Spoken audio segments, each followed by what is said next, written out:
que torna um Souls-like tão atraente? O que nessa fórmula atrai tantos jogadores? O que leva um jogador, mesmo morrendo uma, duas, três, quatro vezes, a perseverar e continuar em uma jornada que testa todos os limites da paciência e do raciocínio? O que faz um ou mais jogos com dificuldade elevada a conquistar uma base tão grande de fãs e, consequentemente, criar um novo gênero no universo dos jogos, após o estabelecimento de tantos outros gêneros décadas passadas? O que levou o Souls-like de uma aposta a um jogo nichado, e de um jogo nichado a um gênero tão difundido, apreciado e copiado pelas outras empresas, que adaptam a sua fórmula, a forma de Hidetaka Miyazaki à sua maneira? Jogos como Mortal Shell, Nioh, Hollow Knight, Salt and Sanctuary, Necropolis e The Surge são inspirações dessa forma de produzir jogos, criada em 2009. Apesar de algumas alterações, o cerne é o mesmo, e muitos elementos que fazem um bom Souls-like estão lá, pelo menos em sua maioria. Pensando nisso, nós da equipe The Infamous vamos destrinchar os elementos que fazem desse gênero um sucesso. Vamos analisar os elementos dos primeiros jogos. Sim, aqueles considerados como os principais influenciadores dessa nova onda. O Souls-like de Miyazaki, chamado carinhosamente pelos fãs de Soulsborne, compostos pela trilogia Dark Souls, Bloodborne e o primeiro jogo dessa leva e o pai do movimento, Demon's Souls. Com o passar do tempo, as empresas de jogos acabaram descartando a dificuldade, achando que jogos mais fáceis atrairiam o público, seriam mais bem vistos, pois quanto mais acessíveis fossem, maior seria a base de fãs e, consequentemente, o lucro da empresa. Assim, muitos jogos com dificuldade elevada, lá nos 90, como Mega Man 9, Ghosts and Goblins, Contra e Shadow of the Beast 2, caíram em completo esquecimento. E até mesmo jogos mais atuais, que tentaram novamente implementar a mecânica de dificuldade, acabaram sendo criticados. Jogos como Devil May Cry 3 ou Good Hand, e os desenvolvedores obrigados a lançar versões consideradas mais acessíveis no mercado, pois haveria o risco de não venderem tão bem por serem difíceis. Este ato formou jogadores que passaram a ver a dificuldade como uma barreira, e não como uma mecânica a ser apreciada e compreendida. Isso criou um processo de repetição, e cada vez mais jogos de diversos gêneros acabaram vindo, sendo mais acessíveis e não apresentando quase nenhum desafio. Não havia dificuldade. Isso saturou muitos jogadores e os condicionou a achar que jogos fáceis e acessíveis eram o ápice da diversão. No entanto, com o passar do tempo, muitos jogadores, inclusive aqueles da velha guarda que jogaram os jogos dos anos 90, começaram a criticar os jogos sem dificuldade. Os jogos, aqueles que pegavam o jogador pela mão e tiravam todo e qualquer desafio da experiência. Tiraram qualquer sensação de liberdade e merecimento ao se completar uma side quest, uma missão, jogo, consequentemente. Assim, os jogos da From Software e os jogos Souls-like surgiram para despertar um lado competitivo do jogador e trazer um outro questionamento, e com este questionamento uma afirmativa. É possível produzir jogos com uma dificuldade elevada, jogos desafiadores e com menor acessibilidade, exigir mais do gamer e mesmo assim fazê-lo se divertir? A resposta é sim, e jogos como Nioh, Hollow Knight, The Surge e Mortal Shell estão aí para provar essa afirmativa, produtos de um expoente, inspirações de um gênero relativamente novo. A fórmula, adaptada em abordagens diferentes, demonstram que cada um, à sua maneira, como ramificações do gênero, não apenas uma tendência, mas um gênero que evolui e se expande, traz novos conceitos e que, mesmo através das areias do tempo, mantendo a dificuldade elevada e muitas das características conservadas da deidade, Demons e Dark, consegue despertar o interesse de diversos players que anseiam por cada vez mais jogos desta marca no mercado, anseiam por mais desafios a serem superados. Hoje, a equipe da Infamous traz as características que tornaram o gênero Souls-like tão consumido e apreciado no universo gamer. O que torna esses jogos tão especiais e visitantes, objetos de raiva e impaciência, mas que trazem uma adrenalina e um sentimento grande de realização.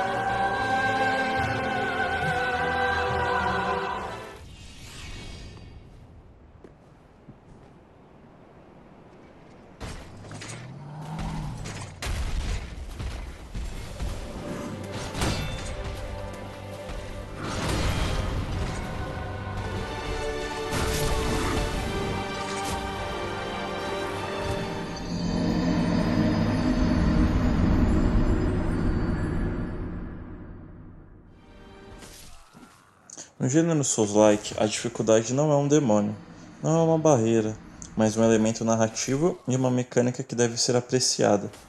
Há sempre um desafio a ser superado. O Souls-like funciona como um sistema de tentativa e erro, onde o player comete um erro, cresce, aprende com ele e se adapta de uma forma a superar os seus obstáculos, crescendo e se desenvolvendo a cada erro e consequentemente morte.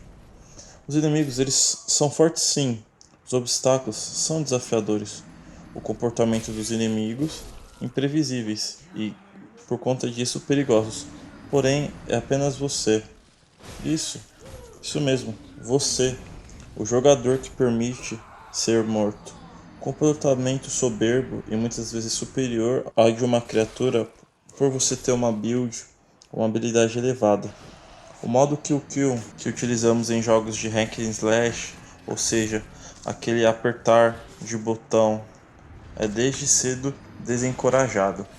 Graças à barra de estamina usada para limitar as ações e o poder do jogador durante os combates, a estratégia e a malícia são graças à barreira de estamina usada para limitar as ações e o poder do jogador nos combates, faz com que a estratégia e a malícia sejam empregadas, ou seja, encorajadas e incentivadas nos momentos para a resolução de problemas, pois por mais forte que o seu personagem se torne, por mais grande que ele cresça, ele ainda se cansa e pode ser morto se você não souber administrar a sua estamina e, acima de tudo, a sua expectativa. Percebam o erro que te deixa mais forte, te adapta ao meio e te permite seguir em frente na campanha. O sistema do Souls-like não é punitivo como muitos podem pensar, mas um sistema recompensador, um sistema que coloca em xeque a nossa habilidade lustrosa como gamers.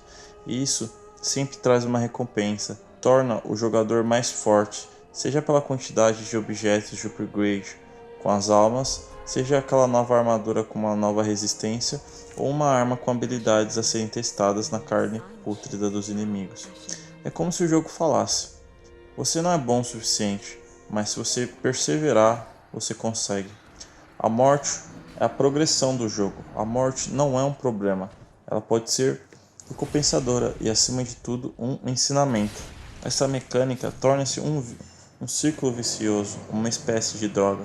Não importa quanto isso faça mal ao jogador ou nos irrite, A sensação de superar um inimigo ou um desafio é deveras gratificante. Traz euforia e a sensação de ter mandado pra vala um chefe que te matou mais de 3.000 vezes e te obrigou a mudar de estratégia para vencer. Realmente é indescritível.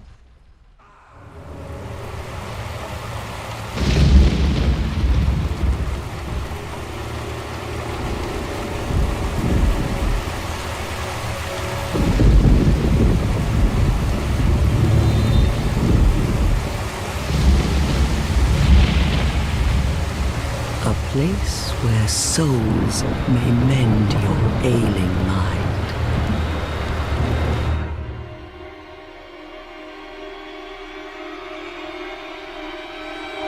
You will lose everything.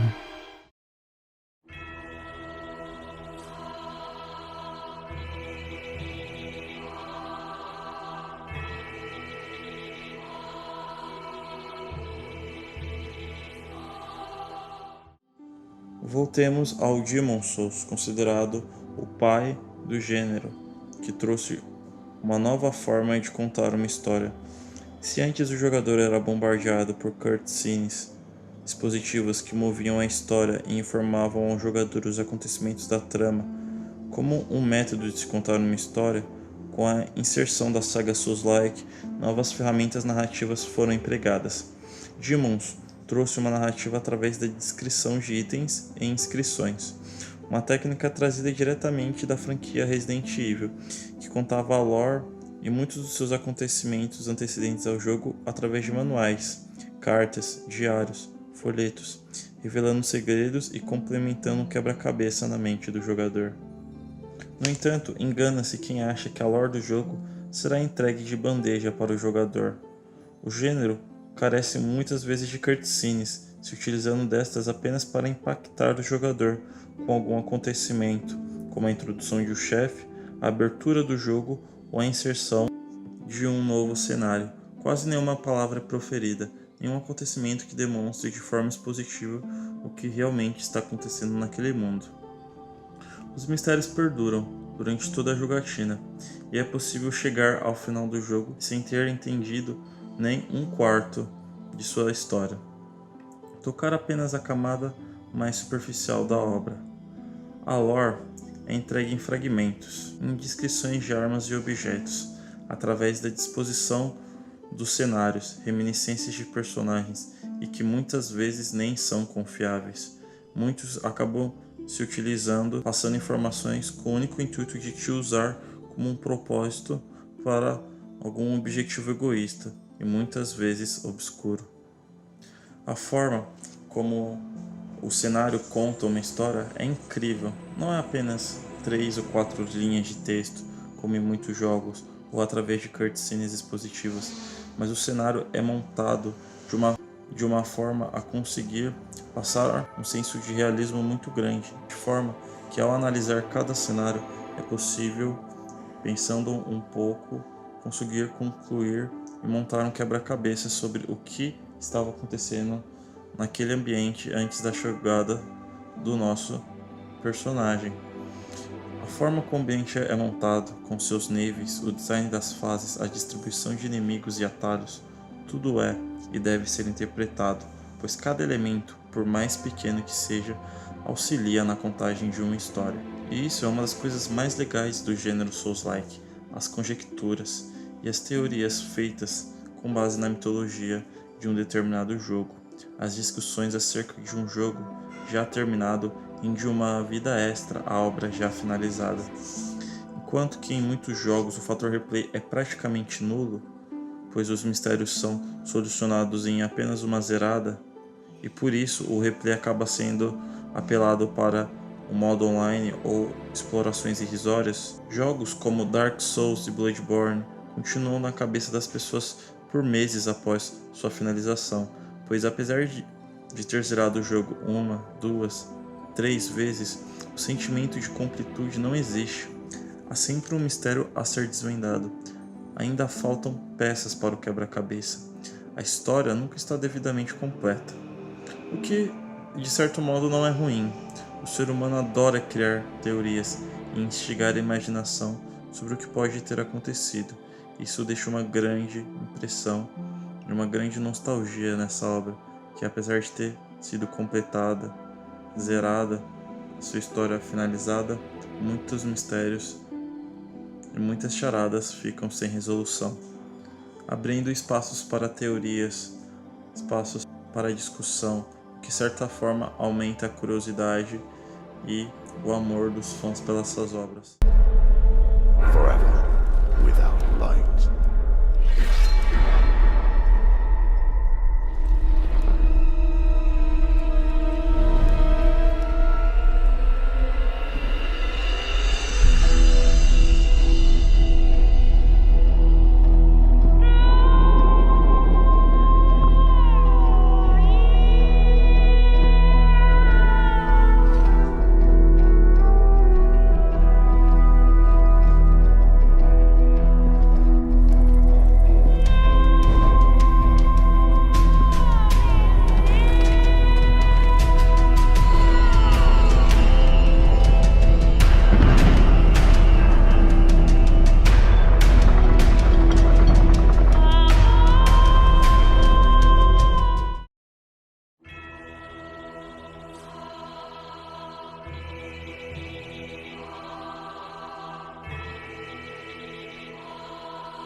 Para a gente poder falar da exploração desses jogos, nós temos que destrinchar como funcionam os cenários, em sua maioria labirínticos, grandes zonas de exploração que à primeira vista não parecem, mas são interligados, como estilo Metroidvania, e sem nenhuma indicação para onde ir, nenhum ponto no mapa guiando os seus objetivos e a sua jogatina, exceto por um personagem maluco com complexo de coaching que te manda salvar o mundo. Fugindo da tendência do jogo linear, o trabalho de arquitetura e level design é primoroso, com passagens que interconectam cenários que na nossa cabeça eram impossíveis de estarem conectados. Atalhos são desbloqueados através da exploração, uma espécie de recompensa pelo esforço do jogador, que tem sua jornada encurtada por um caminho curto recém-descoberto. E é curioso como um simples atalho pode ser tão recompensador, nos trazer um certo alívio e um senso de dever cumprido, em que você é simplesmente largado no mundo desolador e cruel, onde você deve fazer de tudo para sobreviver a um grupo de criaturas que são capazes de te dar um hit kill, por mais básicas que sejam. A presença de um atalho para driblar tais ameaças sem morrer e perder seus valiosos pontos certamente é algo maravilhoso. É nesse ponto que quero chegar. Como a exploração é constantemente incentivada, ela traz benefícios e recompensas. Uma arma, uma magia, a descoberta de um novo NPC com uma side quest que vai te levar a um chefe, algum looting especial ou um fragmento dessa grande e estranha história que pode te ajudar a montar o quebra-cabeça. Explorar no Souls-like é acima de tudo se preparar, blindar-se contra os futuros desafios, tornar-se mais forte e aumentar as probabilidades de não acabar voltando para uma vala. Criar experiências e ramificações, descobrir coisas preciosas e enterradas, coisas que enriquecem a experiência do jogador durante o gameplay. Cada mundo vem com uma visão diferente e uma característica diferenciada, trazem visões e experiências emocionantes e diferenciadas que instigam o jogador a buscar e entender a dinâmica e quais leis são as que regem aquele determinado mundo. Mundos em sua maioria podres, que mostram o pior do ser humano, cheio de criaturas, com poucos NPCs e menos ainda confiáveis, mas que não deixam de ser menos instigantes e magníficos.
Aqui vemos uma influência muito grande dos Dark Fantasy, uma ramificação dos RPG caracterizados por mesclar fantasia com elementos de terror, como sua atmosfera sombria, uma mescla do sobrenatural e do fantástico, e a arquitetura das histórias quase sempre gótica, procurando passar para o jogador um sentimento de apreensão e medo, catalisados pela dificuldade elevada dos jogos do gênero Souls-like. Ao contrário das histórias de terror que usam o medo como impulsionador e principal elemento da história para preencher a atenção das pessoas, a Dark Fantasy utiliza o medo apenas como um dos seus elementos. Ela transita na história, podendo aparecer ou desaparecer de acordo com as necessidades e os elementos apresentados. O princípio do medo é o que norteia o universo e que impulsiona o gamer a emergir nesse mundo. O jogador é tratado como um vírus, e se o personagem é o vírus, o mundo seria como seu organismo. Enquanto você invade e reside naquele organismo procurando conquistá-lo, este utiliza de todos os artifícios possíveis para te eliminar, expurgar e extinguir sua presença. Esse simples exemplo consegue retratar e reproduzir. Assim, podemos ver que o sentimento de insegurança e temor vindos dos jogos de survival horror são muito presentes nas obras de Souls-like, pois o jogador está sempre com medo, sempre apreensivo, porque não se sente seguro. A paranoia nunca deixa a sua cabeça, pois os jogadores sabem que não importa o quanto eles upem, o quão eles estejam bons o suficiente, a cada momento pode aparecer um monstro que pode te matar com apenas um golpe. E se o jogador ficar de bobeira, pode acabar perdendo todos os seus pontos suadamente adquiridos. Esse sentimento cria um senso de urgência, tira o jogador da sua zona de conforto e o catapulta para dentro daquele mundo, que o desafia sempre a continuar, pacientemente criar novas estratégias e manobras sujas, algo incentivado no gênero do Souls-like. Afinal, aquilo que não me mata me fortalece.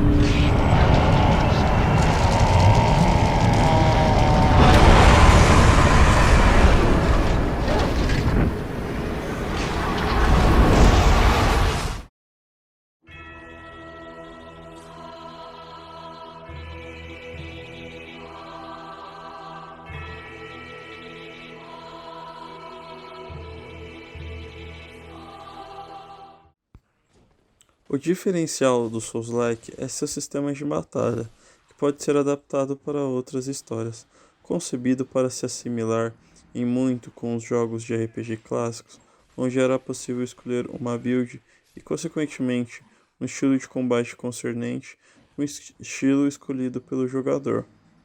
É grande a gama de possibilidades que podem ser adotadas, como combate corpo a corpo, combate com armas brancas, armas de fogo e até mesmo magia, cada qual com sua funcionalidade, suas potencialidades e fraquezas. Dessa forma, o jogador é obrigado a criar suas próprias estratégias e artimanhas durante o combate para conseguir vencer. O sistema de upgrade é caracterizado por um grupo de habilidades que podem ser melhoradas. No entanto, ao contrário dos jogos convencionais, apenas alguns elementos devem ter seu tempo e investimento, e devem ser upados de acordo com sua classe. Por exemplo, se você opta pela classe de guerreiros, é recomendado que você upe força, vitalidade e destreza. Agora, se você opta pela classe de mago, você deve optar pelas skins de inteligência, fé e sorte. Assim, cada jogador terá um personagem com uma build diferente, com atributos únicos e estratégias diferenciadas de outros players. Isso permite que o jogador escolha sua própria forma de enfrentar os desafios, de acordo com suas preferências e seu estilo de jogo, o que dá uma maior liberdade na hora dos combates. O ato de upar todas as habilidades ao mesmo tempo cria um personagem fraco, sem especialização e poder em nenhum atributo, o que aumenta a mortalidade durante o gameplay. O personagem precisa de uma especialização e a administração desses atributos fica a cargo do jogador, que leve em conta a sua subjetividade e o seu estilo de combate. Lembrando que caso o jogador não goste, o jogo tem a possibilidade de você atribuí-los e posteriormente retribuir todos esses atributos, caso queira.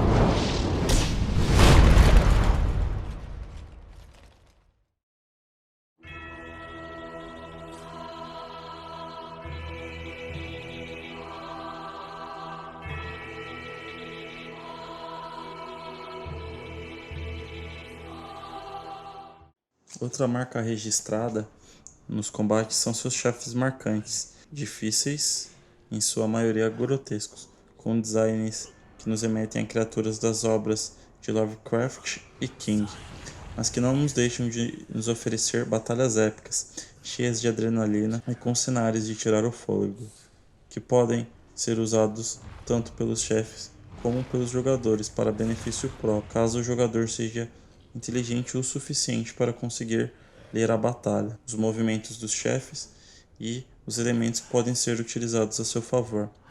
As batalhas contra os chefes têm soluções criativas para a resolução, batalhas que precisam de estratégia e um certo toque de malícia para vencer. As músicas também são outro elemento característico que casam bem com a grandiosidade desses jogos, seja em seus cenários exuberantes ou em suas lutas épicas. Quem nunca enfrentou um boss e ficou fascinado com a arena, com a música e com a atmosfera que aquele momento passava?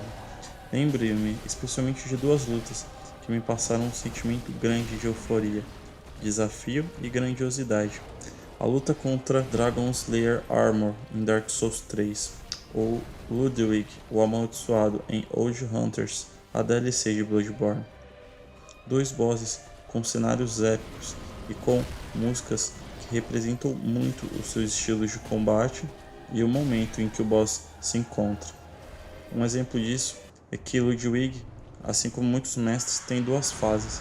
Quando ele passa de Ludwig ao Amaldiçoado para Ludwig, a espada sagrada, a música rapidamente muda, saindo de um tom profano para uma coisa mais contemplativa, simbólica e sagrada. Apesar de a nossa fúria e nossa raiva durante as batalhas, se tivermos cabeça e paciência durante algum tempo, poderemos ver como a equipe da From Software e de muitos outros estúdios que tentaram assimilar a fórmula Souls-like conseguiram criar verdadeiros momentos grandiosos e épicos que vão ficar e estão com certeza na cabeça de muitos dos jogadores que jogaram e que são muito fãs de Souls-like.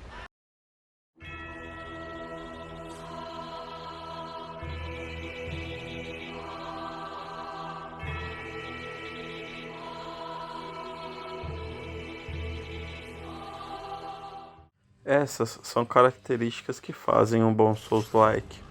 Com o tempo, a fórmula foi adaptada e inúmeros jogos surgiram, alguns excelentes e outros nem tanto. Porém, é inegável que esses jogos, sobretudo aquele santo grupo, o Soulsborne, provocaram uma verdadeira revolução no mundo dos games e transformaram a forma de jogar de muitos players. É legal vermos como um jogo nichado, com mecânicas engessadas de uma empresa de pequeno a médio porte, pode trazer ideias tão inovadoras, mudar os paradigmas e criar grandes experiências. Se você já jogou um Souls-like, sabe como pode ser frustrante, mas ao mesmo tempo engajante, viciante e sobretudo interessante. Nós, da equipe do The Infamous, somos apreciadores dos jogos desse gênero e esperamos que tenham gostado da nossa forma de homenagear esse gênero tão querido e que a gente possa ter despertado em vocês o interesse de continuar e de experimentar esse novo gênero para aqueles que nunca tiveram a coragem de tentar. Se vocês gostaram do nosso vídeo, ajude o nosso projeto dando um like, compartilhando com sua party e se inscrevendo no nosso canal. Este é apenas o primeiro vídeo do quadro Ruminando. Se vocês querem ver mais vídeos sobre outros gêneros como roguelike ou Metroidvania, ou até mesmo outros assuntos nesse mesmo formato, comentem aí embaixo e prometemos trazê-los futuramente. Muito obrigado por ter visto o vídeo até aqui e tenha uma excelente semana. Bom dia, boa tarde, boa noite e uma boa madrugada.